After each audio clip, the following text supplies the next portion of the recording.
حضرت عمر رضی اللہ تعالی عنہ نے اطرابون کے ایلچی کے ہاتھ اپنا پیغام بھجوا دیا، جس میں حضرت عمر رضی اللہ تعالی عنہ بن عاص نے لکھا تھا: میں فلسطین کا فاتح ہوں، میں تمہیں دوستانہ مشورہ دیتا ہوں کہ اپنے مشیروں کے ساتھ تبادلہ خیالات کر لو، ہو سکتا ہے وہ تمہیں تباہی سے بچانے کے لیے کوئی دانش مندانہ مشورہ دے سکیں۔ یہ خط پڑھ کر اطرابون ہنس پڑا، کیونکہ ابھی بیت المقدس فتح نہیں ہوا تھا، جبکہ حضرت عمر رضی اللہ تعالی عنہ بن عاص نے اپنے خط میں لکھا تھا کہ میں فلسطین کا فاتح ہوں اور فاتح بیت المقدس ہوں، اور ساتھ ہی اطرابون نے کہا کہ بیت المقدس ضرور فتح ہوگا، لیکن اسے فتح کرنے والے حضرت عمر رضی اللہ تعالی عنہ بن عاص نہیں ہوں گے۔ اس بات پر اس کے مشیروں میں سے کسی ایک مشیر نے اس سے پوچھا کہ آپ نے ایسی بات کیوں کہی؟ اس پر اطرابون نے کہا کہ توریت میں صاف لکھا ہے کہ بیت المقدس کے فاتح کا نام عمر ہے، جو کہ 3 حرف ہیں، جبکہ حضرت عمر رضی اللہ تعالی عنہ کے نام میں 4 حروف ہیں، اور پھر توریت میں حضرت عمر رضی اللہ تعالی عنہ کے اوصاف بیان کیے گئے ہیں، جس سے کسی شک و شبہ کی گنجائش نہیں، اور اسی طرح توریت میں صاف لکھا ہے کہ بیت المقدس مسلمانوں کے قبضے میں چلا جائے گا۔ ابھی یہ بات چیت جاری ہی تھی کہ اسی اثنا میں مسلمانوں کا بقیہ لشکر ابو عبیدہ رضی اللہ تعالی عنہ کی قیادت میں فلسطین پہنچ گیا حضرت عمر رضی اللہ تعالی عنہ بن عاص کی مدد کرنے۔ اب اسلامی فوج نے بیت المقدس کا محاصرہ کر لیا اور دیواروں پر تیر انداز اور برچیاں پھینکنے والے کثیر تعداد میں کھڑے کر دیے گئے۔ ان کا انداز بتا رہا تھا کہ وہ مسلمانوں کو قلعے کے قریب نہیں آنے دیں گے۔ مسلمان سالار قلعے کے ارد گرد گھوم پھر کر دیکھ رہے تھے کہ کہیں سے دیوار پر چڑھا جا سکتا ہے یا نہیں۔ کسی وجہ سے محاصرہ مکمل نہیں تھا، کیونکہ محاصرے میں ایک جگہ شگاف تھا۔ آخر ایک روز بڑے دروازے کے اوپر سے ایک بڑی بلند آواز سنائی دی: کیا تمہارا سالار صلح کے لیے آگے آئے گا؟ دیوار کے اوپر سے اعلان ہوا: ہم تمہاری شرطیں معلوم کرنا چاہتے ہیں، جس پر ابو عبیدہ رضی اللہ تعالی عنہ آگے آ گئے اور ان کے ساتھ حضرت خالد رضی اللہ تعالی عنہ بھی تھے۔ انہوں نے کسی سے کہا کہ وہ بلند آواز سے یہ جواب دے کہ صلح کی شرائط کرنے کے لیے تمہارا سالار باہر آئے، جس پر قلعے کا دروازہ کھلا اور رومیوں کا اسقف اعظم، یعنی کہ اس وقت روم کا سب سے بڑا پادری، صلیب ہاتھ میں لیے اپنے چند محافظوں کے ساتھ قلعے کے بڑے دروازے سے باہر آیا، جس پر ابو عبیدہ رضی اللہ تعالی عنہ نے اس سے پوچھا کہ کیا کوئی سالار موجود نہیں ہے؟ جس پر اسقف اعظم نے جواب دیا: ہے، لیکن اس شہر بیت المقدس کی اصل اہمیت کسی پادری اور اسقف کو ہی معلوم ہے۔ اگر میں نہ چاہتا تو ہماری فوج کا آخری سپاہی بھی مارا جاتا اور شہر کی اینٹ سے اینٹ کیوں نہ بچ جاتی، لیکن ہم شہر آپ کے حوالے نہ کرتے۔ لیکن اصل بات یہ تھی، جو کہ تاریخ میں درج ہے، کہ اطرابون ہمت ہار چکا تھا اور وہ بیت المقدس مسلمانوں کے حوالے کرنے پر تل چکا تھا، جس پر اسقف اعظم نے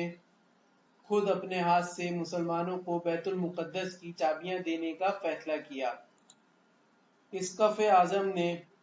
حضرت ابو عبیدہ رضی اللہ تعالی عنہ سے کہا: سالار محترم،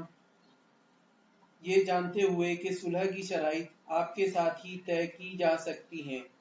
میں آپ سے درخواست کرتا ہوں کہ اپنے امیر المومنین کو یہاں بلائیں، میں شرائط ان کے ساتھ طے کروں گا۔ میں چاہتا ہوں کہ یہ شہر اپنے ہاتھوں سے ان کے حوالے کروں۔ پیغمبروں کے رشتے سے یہ شہر جتنا آپ کا ہے، یعنی جتنا مسلمانوں کا ہے، اتنا ہی ہمارا بھی ہے، کیونکہ رومی عیسائی تھے اور اہل بیت بھی تھے۔ اب حضرت ابو عبیدہ رضی اللہ تعالی عنہ اور دیگر سالاروں کے لیے یہ ایک مسئلہ بن گیا، کیونکہ مدینہ بیت المقدس سے بہت دور تھا، صرف ایک طرف کا سفر کم و بیش 1 مہینے کا تھا، یعنی مدینہ سے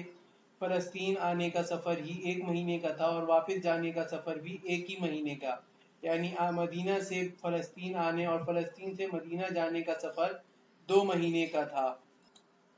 اب حضرت ابو عبیدہ رضی اللہ تعالی عنہ نے سالاروں کے مشوروں کے مطابق ایک تیز رفتار قاصد مدینہ کو دوڑا دیا اور پیغام میں وہی باتیں لکھیں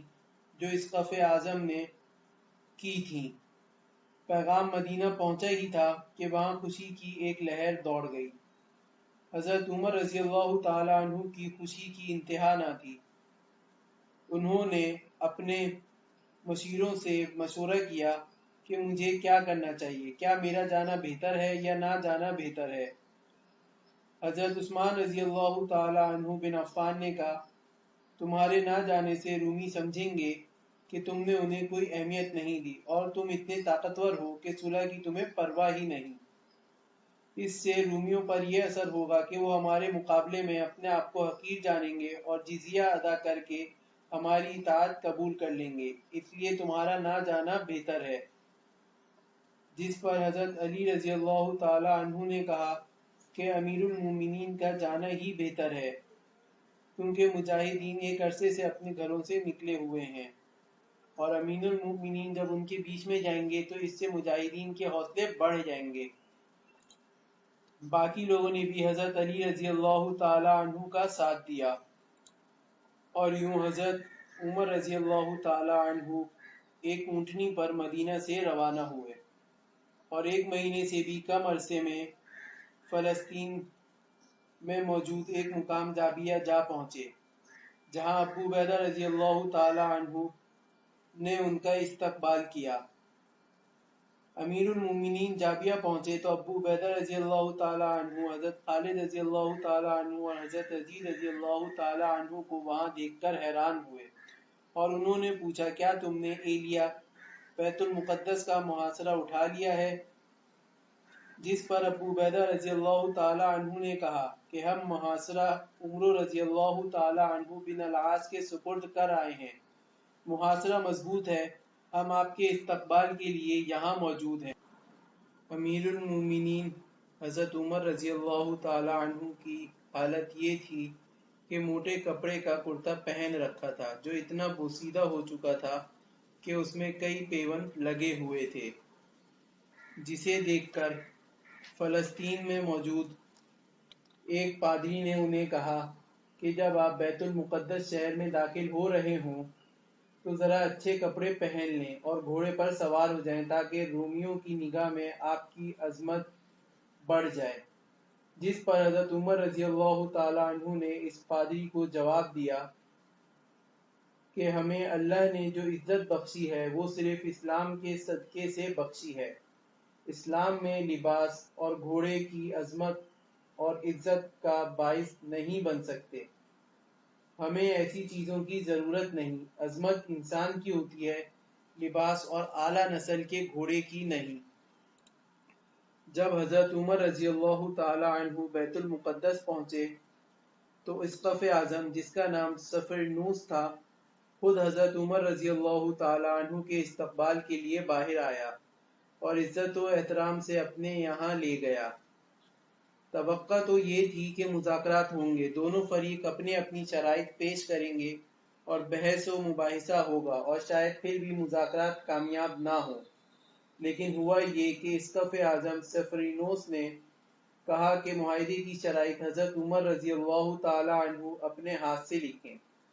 حضرت عمر رضی اللہ تعالی عنہ نے معاہدہ اپنی شرائط کے مطابق لکھا جو صفرینوس نے بلا چون و چرا قبول کر لیا اور یوں بیت المقدس مسلمانوں کی جھولی میں آ گرا۔ معاہدے کے الفاظ کچھ اس طرح تھے: بسم اللہ الرحمن الرحیم۔ اس معاہدے کے تحت جو خلیفۃ المسلمین عمر رضی اللہ تعالی عنہ بن الخطاب اور اسقف اعظم صفرینوس بیت المقدس کے درمیان طے پایا، خلیفۃ المسلمین نے ایلیا یعنی بیت المقدس کے باشندوں کو اس معاہدے کی روح سے امن و امان دیا۔ یہ امان ایلیا کے لوگوں کی جان و مال کے لیے ہے، ان کے گرجوں اور ان کی صلیب کے لیے ہے، ہر عمر ہر مذہب کے فرد کے لیے ہے، تندرست کے لیے بھی ہے، مریض کے لیے بھی ہے۔ کسی گرجے یا کسی دوسرے مذہب کی عبادت گاہ کو فاتحین کی رہائش کے لیے یا کسی اور مقصد کے لیے استعمال نہیں کیا جائے گا، اور نہ انہیں یا ان کے احاطے کے اندر کسی چیز کو نقصان پہنچایا جائے گا، نہ انہیں مسمار کیا جائے گا۔ بیت المقدس کے شہریوں نے جب معاہدے کی تحریر سنی، پھر یہ دیکھا کہ مسلمان فوج نے کسی شہری کو نقصان نہیں پہنچایا تو وہ خوشیاں منانے لگے۔ امیر المومنین حضرت عمر رضی اللہ تعالی عنہ نے علقمہ بن مجرز کو بیت المقدس کا حاکم یا امیر مقرر کیا۔ اسقف اعظم سفرینوس نے امیر المومنین حضرت عمر رضی اللہ تعالی عنہ بن الخطاب کو شہر کی سیر کرائی، انہیں قدیم تہذیبوں اور قوموں کے آثار دکھائے، یہودیوں اور عیسائیوں کی عبادت گاہیں دکھائیں۔ شہر میں گھومتے پھرتے امیر المومنین کلیسائے قیامت کے سامنے سے گزرے۔ ظہر کی نماز کا وقت ہو گیا تھا، انہوں نے ادھر ادھر دیکھا کہ نماز کی کوئی جگہ مل جائے۔ اسقف سفرینوس نے التجا کی، میرے لیے یہ باعث فخر ہوگا کہ آپ کلیسا کے اندر نماز پڑھیں۔ حضرت عمر رضی اللہ تعالی عنہ نے کہا، میں آپ کی اس خواہش کا احترام کرتا ہوں، لیکن میں کلیسا میں نماز نہیں پڑھوں گا کہ یہ صلح کے معاہدے کی خلافی ورزی ہوگی۔ اگر میں نے آج آپ کے کہنے پر یہاں نماز پڑھ لی تو میرے بعد مسلمان اس کو رسم بنا لیں گے اور کلیسا میں نماز پڑھنے کو اپنا حق بنا لیں گے۔